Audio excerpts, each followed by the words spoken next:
රසික ප්‍රසාද් දකුණු පළාත් රැකියාවේ හේතු උපාධාරී සංගමයේ සංවිධායක අපි අවසන් වරට පාර්ලිමේන්තු අටරවුමේ සත්‍යාග්‍රහයක් සහ උද්ඝෝෂණයක් කරලා මේ වෙනකොට මාස 3කට අධික කාලයක් ගත වෙලා තියෙනවා. පසුගිය සමය මැතිවරණ සමයක් ඒ වගේම ආණ්ඩුව ඒ වෙලාවේ පොරොන්දු වුණා අපිට මේ මාස 3 ඇතුළත විශේෂයෙන් අගමැතිතුමිය පාර්ලිමේන්තුවේදී විපක්ෂයෙන් මතු කරපු ප්‍රශ්නයකට පිළිතුරක් වශයෙන් ප්‍රකාශ කරේ ගුරු විභාගයට සම්බන්ධව තියෙන නඩුව අප්‍රේල් මාසයේදී මෝෂන් එකක් දාලා ගෙනල්ලා මේ මාස වෙනකොට ගුරු විභාග තියන සියලු කටයුතු සූදානම් කරනවා. ඒ වගේම විභාග මතින් තමයි උපාධාරීන් ගන්න. සියලු විභාග මේ මාසයේ ජූනි මාසය වෙනකොට පවත්වනවා. එහෙම කියලා තමයි ආණ්ඩුව පොරොන්දු වෙන්නේ. නමුත් මේ වෙනකොට මාස 3කටත් වැඩි කාලයක් ගත වෙලා ඇවිල්ලා තියෙන්නේ අපිට දීලා තියෙන්නේ එකම විභාගයයි උපාධාරීන්ට ලියන්න පුළුවන් විදිහට ඒක විවෘත විභාගයක් කරලා තියෙනවා. මධ්‍යම පරිසර අධිකාරියේ පරිසර නිලධාරී තනතුරට ඇප්ලිකේෂන් කඳවලා තියෙනවා. ඒ ඇප්ලිකේෂන් වලටත් අපි රුපියල් 1000ක් මුදල් වශයෙන් බඳින්න ඕනේ මේ රැකියාව විරහිත උපාධාරීන් ඇතුළු සියලුම දෙනා. ඇප්ලිකේෂන් මම හිතන්නේ ආසන්න වශයෙන් දන්න විදිහට ලක්ෂයකට ආසන්න ප්‍රමාණයක් ඇවිල්ලා තියෙනවා. තනතුරු තියෙන්නේ 136ක් විතරයි. ඉතින් 35000කට වැඩි ඉන්න රැකියාව විරහිත උපාධාරීන් මම හිතන්නේ ගිය මාසේ කන්වර්සේෂන් තියලා තවත් කොටසක් මේ ගොඩට එකතු වුණා. 136ක් තමයි මේ මාස තුනටම ඇප්ලිකේෂන් කැඳවලා තියෙන්නේ තවම. ඒක නිසා දැන් ඒකේ තරගය වැඩි නිසා උපාධාරීන්ට පන්ති යන්න වෙලා තියෙනවා. තව විභාග වලට මුදල් ගෙවන්න වෙලා තියෙනවා. මේ හැම එකකින්ම රැකියාව විරහිත උපාධාරිය තවත් තැලෙමින් තමයි කාලය ගත කරන්නේ. ඔවුන් මානසිකව කලකිරීමට ලක් වෙලා තියෙනවා, පීඩනයට ලක් වෙලා තියෙනවා. උපාධාරීන් ගැන කතා කරපු උපාධාරීන් වෙනුවෙන් පෙනී හිටපු ආණ්ඩුවක් මේ විදිහට කටයුතු කරන එක ගැන අපිට ඇත්තටම කනගාටුයි. ඒ වගේම පහුගිය දිනක ලාල්කාන්ත ඇමතිවරයා, කුෂිකාරම ඇමතිවරයා ප්‍රසිද්ධිය ප්‍රකාශ කරලා කියනවා රැකියාව දෙන්නේ නැහැ, රැකියාව දෙන ආයතනයක් නෙමෙයි රජය කියන්නේ, අපි රැකියාව දෙන්නේ නැහැ, රැකියාව විරහිත උපාධාරීන්ට රැකියාව ටිකක් දෙනවා අනිත් ශේෂ්ඨ වලට. නමුත් උපාධාරීන් මේකට බලාපොරොත්තු තියාගන්න එපා කියලා ප්‍රසිද්ධිය ප්‍රකාශ කරනවා. ඒ වගේම ඒ උපාධාරීන් උපහාසයට ලක් කරනවා. අපි අක්කර 25ක් දෙන්නම් කියලා. අපි විශ්වාස කරනවා මේක සත්භාවයෙන් කියපු අක්කර 25ක් ලබා දෙන්නම් කියන එක සත්භාවයෙන් කියපු කතාවක් නෙමෙයි. මොකද උපාධාරීන් 35000කට අක්කර 25 ගන්න දෙනවා නම් දෙන්න. අඩු ගානේ 10000කටවත් දෙන්න. එහෙම කියපු එකක් නෙමෙයි. මේක උපාධාරීන් හැල්ලුවට ලක් කරන්න කරපු ප්‍රකාශයක්. උපාධියක් තියෙන මිනිස්සෙක් කවදාවත් කරන ප්‍රකාශයක් නෙමෙයි. ඔහු මේක උපාධාරීන් සහ රාජ්‍ය නිලධාරීන් ලංකාවේ මේ තරම් දියුණු දකුණු ආසියාවේ දියුණු සාක්ෂරතාවයක් පවතින සුබ සාධන රාජ්‍යයක් වෙන්න රාජ්‍ය සේවය ඉවහල් වුණා. ඒක හැමෝම දන්න කාරණයක්, ලෝකේ කතා වෙන කාරණයක්.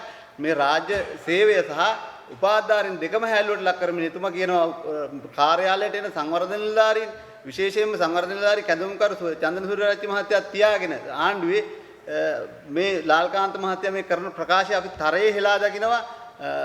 මේ අපි කියනවා මේ ආණ්ඩුවට කී දෙනෙක් ඉන්නවද කැඳවුම්කරු උපාධාරී රැකියාව විරහිත උපාධාරී නියෝජනය කරලා පාර්ලිමේන්තුවට ආපු කැඳවුම්කරු කී දෙනෙක් අද වෙනකොට පාර්ලිමේන්තුවේ ඉන්නවද? සුනිල් හඳුන්නෙත්ති මහත්තයාගේ ඉඳලා බිමල් රත්නායක මහත්තයාගේ ඉඳලා රැකියාව විරහිත උපාධාරීන් සමාජවාදී ශිෂ්‍ය සංගමයේ නියෝජනය කරලා ආපු මහතුරු එරන් ගුණසේකර මහතුරු දැන් කියනවා ඒක වැරද්දක් කියලා. ඒ කියන්නේ ආණ්ඩුවක් විදියට කියනවද මේ උපාධාරීන් වෙනුවෙන් පෙනී හිටපු එක, විශ්වවිද්‍යාල ශිෂ්‍යයා වෙනුවෙන් පෙනී හිටපු එක වැරද්දක් කියලා. ආණ්ඩුවේ මතය මේකද? ඒ කියන්නේ ඔබලා බලයට එන්න විතරද උපාධාරීන් පාවිච්චි කරේ, විශ්වවිද්‍යාල ශිෂ්‍යයා පාවිච්චි කරේ කියලා අපි අහන්න කැමතියි.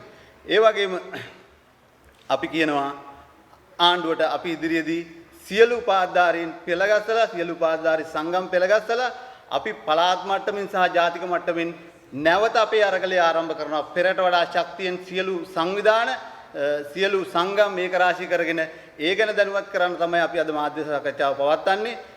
ඒ වගේම එක පැත්තකින් අපි මහජනතාවටත් කියන මේක අපේ විතරක් නෙවෙයි, ඔබෙත් ගැටලුව විශ්වවිද්‍යාල ප්‍රජාවින් වෙනුත් අපි ඉල්ලීමක් කරනවා. ඔබේ අනාගතයත් මෙතන තියෙන්නේ.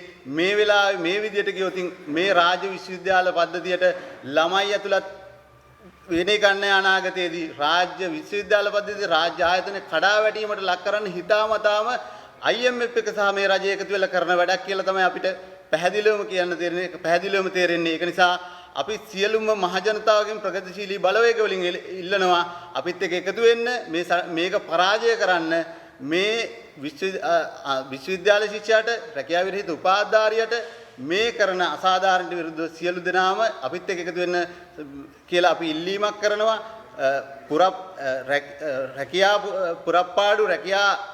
පුරප්පාඩු 50000කට ආසන්න ප්‍රමාණයක් තියෙනවා කියලා අගමැතිවරිය විසින් පත් කරපු කමිටු නිර්දේශයම තියෙනවා. කමිටු වාර්තාවෙම තියෙනවා.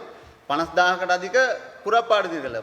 පාසල් වල ගුරුවරු නැහැ කියලා දෙමාපියෝ උද්ඝෝෂණ කරනවා, කෑ ගහනවා අපිට ගුරුවරු ලබා දෙන්න කියලා. සමහර රාජ්‍ය ආයතන පවත්වාගෙන යන්න බැරි තරමට පුරප්පාඩු ප්‍රමාණයක් තියෙනවා. ඉතින් අපි කියන්නේ මහජන බදු මුදලෙන් අපිට ඉගැන්නුවා. ඒ බදු මුදලෙන් උගන්නලා අපිව නිකම්ම පැත්තකට දාන එකද නැත්නම් ඒ උගන්නපු ඒ බදු මුදලෙන් උගන්නපු මේ අපෙන් වැඩක් ගන්න එකද කරන්න ඕන. දැන් පුරප්පාඩු තියෙනවා නම් පාසලේ පුරප්පාඩු වෙනකොට අපිව දාන්න. ඒ කියන්නේ මේ සුදුසුකම් තියෙන උපාධිධාරීන් මේ පුරප්පාඩුවට දාන්න. එතකොට මහජන බදු මුදලෙන් ඉගෙන ගත්ත එකටත් සාධාරණයක් වෙනවා. අපේ ගැටලුවටත් විසඳුමක් වෙනවා. නමුත් රජය කරන්නේ අපි වෙනුවෙන් දැන් පෞද්ගලික උපාධියෙන් අධ්‍යාපන වේදී සමසෞඛ්‍ය උපාධි වේදීන් පෞද්ගලික කොටස බඳව ගන්න තියෙන ඒ උනන්දුව අපිට නැහැනේ. ඒකයි අපි කියන්නේ මේක සියලු දෙනාගේම අවධානය යොමු යුත්තත්වයක්. රාජ්‍ය විශ්වවිද්‍යාල පද්ධතිය රජයෙන් බිහිවෙන මේ උපාධිධාරියට මේ කරන කෙනෙහිලිකම් එක්ක අනාගතයේදී මේ රාජ්‍ය විශ්වවිද්‍යාල පද්ධතිය වැසීමේ කුමන්ත්‍රණයක් සහ රාජ්‍ය ආයතන වැසීමේ කුමන්ත්‍රණයක් තියෙනවා. මේකට සියලු දෙනාම එකතු වෙන්න කියලා අපි ආදරෙන් ඉල්ලනවා. අපි අනිවාර්යයෙන්ම මේ අරගලය ආරම්භ කරනවා පළාත් මට්ටමින් සහ ජාතික මට්ටමින් ඉදිරියේදී.